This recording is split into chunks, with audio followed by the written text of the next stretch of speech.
Brown sugar, ইয়াবা tablet, Phensedyl, স্কপ, নেশাজাতীয় syrup সহ সোনামুড়া থানার পুলিশ ও বিএসএফের যৌথ অভিযানে আটক নেশা কারবারি। ঘটনা সোমবার গভীর রাতে জানা যায় সোনামুড়া থানার ইন্সপেক্টর বিপ্লব দেববর্মা, এসআই জগবন্ধু দেববর্মা সহ সোনামুড়া থানার পুলিশ ও এনসিনগর বিওপি বিএসএফ জওয়ানরা গোপন খবরের ভিত্তিতে তামসাবাড়ি এলাকায় অভিযান চালিয়ে ৩৫০০ ইয়াবা ট্যাবলেট, ১৪ গ্রাম ব্রাউন সুগার ও ২৮ বোতল ফেন্সিডিল ও স্কপ নেশাজাতীয় সিরাপ সহ নেশা কারবারি মুশফিকুর রহমানকে আটক করে সোনামুড়া থানায় নিয়ে আসে। সোনামুড়া থানায় নিয়ে আসার এনডিপিএস অ্যাক্টে মামলা গ্রহণ করে সোনামুড়া থানার পুলিশ অভিযুক্তকে গ্রেপ্তার করে।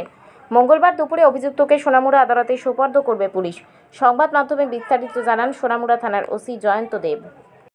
অ্যাকচুয়ালি আজকে রাত 9:30-10টার দিকে একটা ইনফরমেশন আসে বিএসএফ এনসিনগর বিওপি থেকে, এনসিনগর কোম্পানি কমান্ডার অজয় সাহেবের কাছ থেকে একটা ইনফরমেশন আসে যে কন্ট্রাব্যান্ড আইটেমস এক্সচেঞ্জ হবে। সেই অনুযায়ী ওনারাও আমাদেরকে পুলিশের স্টেট চেয়েছেন।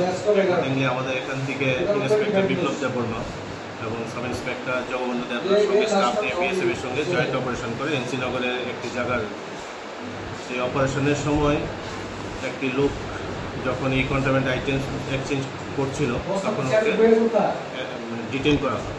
তখন ওর পজিশন থেকে ইয়াবা ট্যাবলেট প্রায় ৩৫০০ ইয়াবা ট্যাবলেট হবে এবং ২৮ বোতলের মতো কফ সিরাপ বোতল আর দুটো সাবানের কেজ যেটার মধ্যে ব্রাউন সুগার ছিল, এইগুলো সিজার করা হয় এবং ওকে ডিটেইন করা হয়। কী নাম? ওর নাম মুশফিকুর রহমান, ওর নাম আক্তার হোসেন। তার পরিবারের তরফ থেকে একটা অভিযোগ রয়েছে যে তাকে নাকি অপহরণ করা হয়েছিল, কিছুক্ষণ পরে তাকে আপনার এখন অবধি এমন কোনো বিষয় আমাদের সামনে আসেনি, তবু এই বিষয়টাও দেখা হচ্ছে। অ্যাকচুয়ালি মানে এরা সবাই মোটামুটি কন্ট্রাব্যান্ড আইটেমসের বিজনেসের সঙ্গে যুক্ত। আপনারা গত কয়েকদিন আগে দেখতাম বড় ধরনের অভিযান করেছিলেন। গত কয়েকদিন আগে যে কেসটা আমরা করেছিলাম বা যেটা হয়েছে আমাদের এখানে, এদের রিলেটিভসের মধ্যেই পড়ে সবাই। তো এটুকু বোঝা যাচ্ছে যে এদের মোটামুটি ফ্যামিলি মেম্বার্স এই বিজনেসের সঙ্গে রিলেটেড।